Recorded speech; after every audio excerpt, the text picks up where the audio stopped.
And if you look at Mamdani, I don't agree with all of his policies, but there's one thing that's unequivocal about him. He's not even just America first. He is New York City first. Like he Hmm. doesn't give a crap about Israel. He doesn't care about any other country right now. He's trying to do his job, which is be the mayor of, the biggest city in the United States and take care of his responsibilities.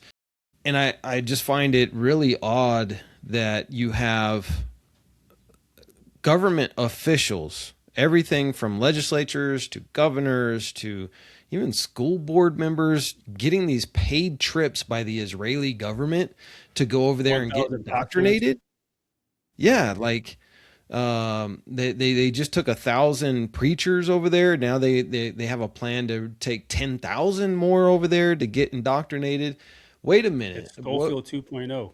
Yeah, what are we doing here? Like this is a foreign country. Imagine if they were going over to communist China to do that. Like the outrage would be unbelievable. I mean, imagine if 397 of our politicians were funded by communist China, right? If APAC was actually Chinese instead of Israeli, and people would have a problem with it. Imagine if Saudi Arabia invited, you know, 1,000 priests or pastors to Saudi Arabia and say, "Hey, we want you to go back now and push Islam." People would have a major problem with that. I think people have become a little too desensitized to Israel in the last few decades.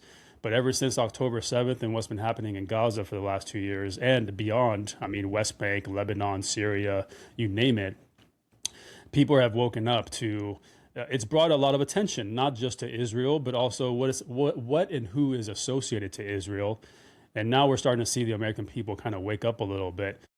But yeah, this is dangerous. This is Schofield 2.0. This is the digital age of Schofield, whereas back when our great grandfather or our great grandparents were alive, they physically gave them a Schofield Bible and said, "This is what you should be supporting. This is Judeo Christianity, Israel first, all that nonsense."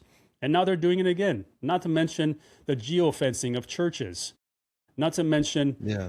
That's the, just the weird. Like a exactly, foreign nation doing that to religious organizations in the United States. That not to like I mention the don't I don't influencer understand how the campaign. churches aren't outraged by that. How would I mean? How would like if we have Netanyahu who comes here like he's going on vacation. He's been here what 5 times in 2025, and this man has the nerve to during the UN General Assembly to hold a meeting with all the top influencers of social media and basically and then on top of that videotape it and air it to say we need to start a social media campaign to get people closer to Israel, to get more support for Israel. Imagine if anybody from the Middle East came over here and did that. The media would have a frenzy. What? You're coming over here to recruit our young men and women to then push Islam or push. So when people say that it makes me laugh when people say there's a Muslim invasion, right? Because there's 4.5 on the low side, four on the high side, 4.5 million Muslims here in America. The majority of those, 99.99% of those, are American citizens, and they are just literally living their lives. We don't hold a lot of seats in office. We don't. I mean, there's not a lot of Muslim governors or mayors out there. I mean, you see Mamdani and how much attention he's getting, but then you see Ilhan Omar. I mean, there's not a lot of Muslims in Congress. I'm not quite sure how there's a Muslim invasion when you have the halls of Congress decorated with the Israeli flag.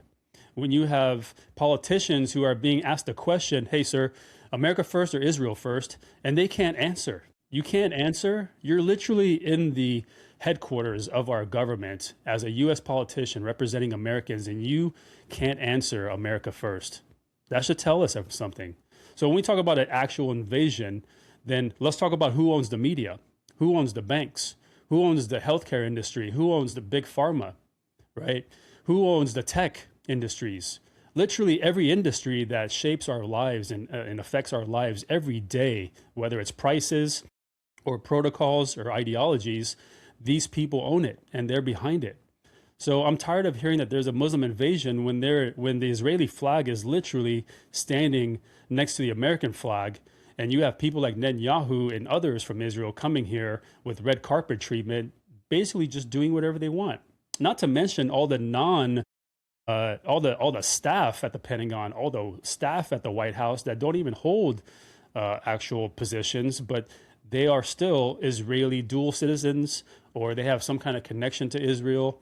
And it's just ridiculous, man, because it just tells me that Americans are so naive, or they're blatantly okay with it.